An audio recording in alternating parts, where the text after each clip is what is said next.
Nervous, mental or emotional breakdowns are lay terms. Nerves and emotions don't break down. These terms imply a loss of conscious control or a sense of approaching collapse. These terms also refer to people who hide negative emotions, until finally they express their emotions chaotically. The emotional crisis, often called a nervous, mental or emotional breakdown, may include a temporary loss of personality or disintegration of personal identity. The unpleasant consequences may include an inability to function, dissociation, disillusionment, depression, hyperactivity, anxiety or panic attacks. Nervous breakdowns can be disturbing, disorienting and frightening. They may come suddenly following stress, or they may seem to build up over time. They may be triggered by the loss of idealistic dreams. Depression, confusion or anxiety may accompany an unpleasant sense of, "I am out of control." We also help people deal with humiliation, feeling judged as a failure by important people. Humiliation is common following emotional neglect, bullying or favoritism, and threats of humiliation are common in emotional blackmail, including pressure from sport coaches, teachers and helping professionals. Warning signs of nervous breakdown.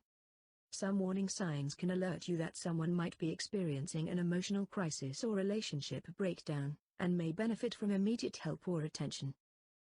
They cannot remember important recent events. They threaten or try to harm themselves or others. They damage possessions, home or relationships. They endlessly complain about feeling disillusioned. They cannot cope with daily chores and responsibilities.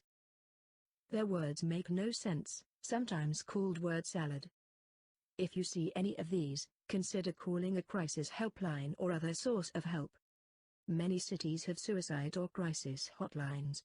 Hospitals or medical centers may help you decide how serious are the signs and what you can do to help. Stress and emotional breakdowns. Anxiety, stress and depression can occur when people suppress and hide their emotions and reactions. People who feel that they have no choices may experience and express strong negative emotions. Following such stress, some people may say that they feel on the edge of a nervous breakdown. You may want to react to stressful situations by either getting away from the situation or fighting back. Yet you cannot always do this. If you cannot run away or fight back, you might force yourself to stay, and your stress increases. This might happen at home, at work or in a close relationship. To avoid becoming overwhelmed, you can change your relationship habits, or you can learn to cope with stress. You can eat healthier. You can walk a lot and exercise for about half hour at least 3 times a week. You can ensure that get enough sleep. You can avoid alcohol and illegal drugs. You can take a vacation. You can learn how to relax. Most of all, you can build and enjoy healthier relationships. Coping with stress often means learning how to communicate better, and our communication coaching may help. We also help people recognize and change stressful relationship habits and resolve complex relationship problems. Personality masks can break down.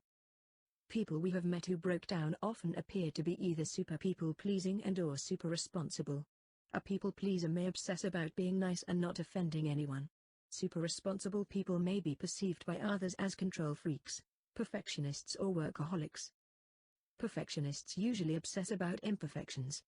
They want to be champions, the best, winners, etc. They may try to make their own lights brighter by making other people's lights seem dimmer. But they may break down if they do not reach their goals. On the other hand, the high achievers we mostly enjoy their lives and tend to be more persistent, happier with life and more successful than perfectionists. We offer solutions. When a personality mask finally shatters, a more truthful and healthier identity can emerge. This emergence can be painful and haphazard with a lot of stress, or it can be gently self-controlled during our chaos coaching. Solutions for anxiety, stress, and depression. What causes breakdowns? Do illnesses cause breakdowns? Perhaps sometimes, although few people who become ill experience mental breakdown. Does trauma cause breakdowns?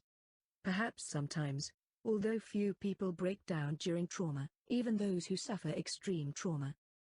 Do genetic factors cause breakdowns? Rather than genetics, behavior copied from suffering family members is the only known link to inherited dispositions to stress illnesses. Do low levels of neurotransmitters, brain chemicals cause breakdowns? Perhaps, although low levels of neurotransmitters may be a symptom of breakdowns rather than a cause. Neurotransmitters are brain chemicals which help regulate moods. To boost these levels, people can either change their behavior or they can take drugs. The easier route, and much more profitable for health professionals, is prescription medication, and support a $12 billion-year drug industry in America alone. About 70% of people who take antidepressants will experience a breakdown if they stop taking these addictive drugs. Antidepressants treat symptoms, low levels of neurotransmitters in the brain. While antidepressants are often given to the wrong people, many people with severe depression are untreated. So what is the root cause of mental breakdown? The main difference between people who experience a breakdown and people who don't appears to be emotional maturity, how well they manage and express their emotions. Immature adults more often seem to suffer unhealthy relationships, especially with their families and friends. Immature people often seem to avoid resolving stress and continually make more. Please consult a physician about any medical conditions. Do you want to avoid breakdowns and change relationship habits?